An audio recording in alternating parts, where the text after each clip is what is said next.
Hi everyone, it's Corrie. Today I'm going to show you how I put together some of my Halloween Stanley toppers. I'm going to start with some of the ones which are just two colours because it's nice and simple to put together. So as you can see on the back of the skull, whatever colour you're going to cut, I have put 3M tape. So it's just a case of removing the tape and centering it up on that black piece. So that's the silver one done. Just going to quickly do the white one. As you can see, I'm using kind of scrappy little bits here, so I haven't got 3M perfectly all over the back, but for the purpose of showing you how to put them together, that's perfectly fine. I'm not selling these or giving them to anyone. I'll just show you them going onto the Stanley. So they should just kind of click in like that. So included in all of the files that I've made on the Etsy store, we have two different sizes. So we've got a 40 ounce, that's the bigger one there, that's the pink one, is my 40 ounce. And then the like marble coloured one is I believe it's a 30 ounce, but the same size file fits the 30 and the 20 ounce. So moving on to the spider's web now. Again, we've got 3M on the back of the web, and I've just cut out the word spooky for this one. Again, I've just tried to show you different colour combinations while I've cut these out. I quite like this clear back. It would look nice with white as well, I think. And then this one's black with silver, like glitter. It looks really nice as well. I did add a name to this one later on. And if you're looking at my listings on Etsy, you'll see that. Looks great with or without. It really is up to you. Okay, moving on to the candy corns next. They're a little bit more complicated. I have sped the video up again just because you don't want to see me peeling all this plastic and paper off in real time. It can be very time consuming.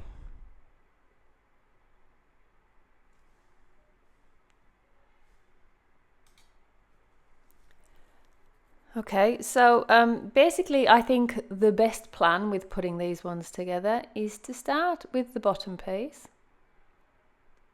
and line it up along the bottom edge and with the straw hole.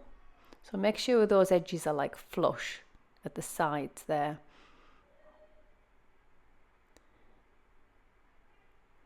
And then as you place the next piece, obviously they should feel flush as well. As I said, I am using lots of scraps here, so my 3M isn't completely covering the back of all of them, but it's fine for this purpose. So, yep, that's that. I did add names to these ones later on as well, I think. Yep. Black looked really good on those, but obviously you don't have to make traditional candy corns. They could be purple, pink and white. That would be really cool as well. I cut the back piece in clear, as you can see. I think that works really well. There we go, that's those two finished. Glitter would also look cool as well. Okay, so moving on to the pumpkins, probably the most, not complicated ones, but the ones that have the most options for putting them together. If you've bought this file from me, you'll find that there are 3 different ways. I think there's 3 different ways of putting these together. So you could basically just use this piece. I've cut the back in clear, and then this orange piece, you could just put it on there. You just need to line it up along the edges and the straw hole. So line up the edges and then maybe just add a name. if you were looking for something really simple, just like an outline of a pumpkin. Okay, so that was what I thought you could maybe do for option 1.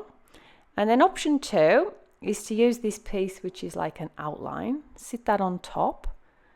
And there's no pieces in here, obviously. So you would have to be careful with the type of, if you were going to add a name, it would need to be something like this that's joined up. And the reason being is so it could kind of sit on these black pieces of the outline, so it didn't fall in. So like if you had a name with like the letter I or something in, it might fall into that hole. You see, we can just add the stem like this, and I'm going to do it like that because I think it looks really nice like that. But I was thinking about this and I thought, well, other people might want to do it slightly differently and fill this area in. So the other option, this is the third option that I was thinking of, is remove this bit completely and then place this outline onto the back, put this bit inside, and then there are pieces that go inside of this part as well. They're included in the file. So as this slots in, the other pieces will slot in also. And then you could put the name on top, and it wouldn't need to be a joined up name. It could be any name. So it could be, you know, a different kind of font completely, and then you would have less issues with the type of font. But it's up to you. So there are options to play around with it and the way it's set up. I'm going to do it in the middle way. So I'm going to add this one onto the back. Again, it's got 3M on the back of the orange pieces. I've just got some really scrappy pieces of 3M on these ones. As I said, I'm not planning on giving them to anyone or selling them. So just put them on, line them up like that. Then I'm going to do the outline piece.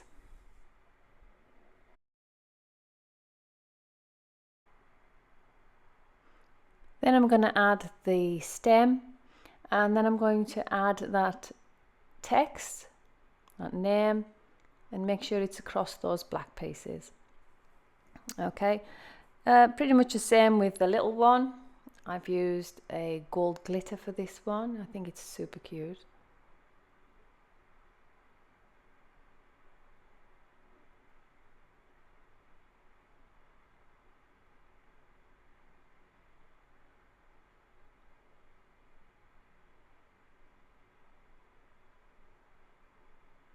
There we go. And that's those two finished. If you're interested in the font, I believe it's Pearberry.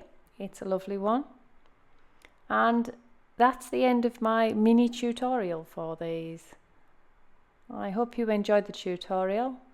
Please follow and subscribe. Thanks now, bye.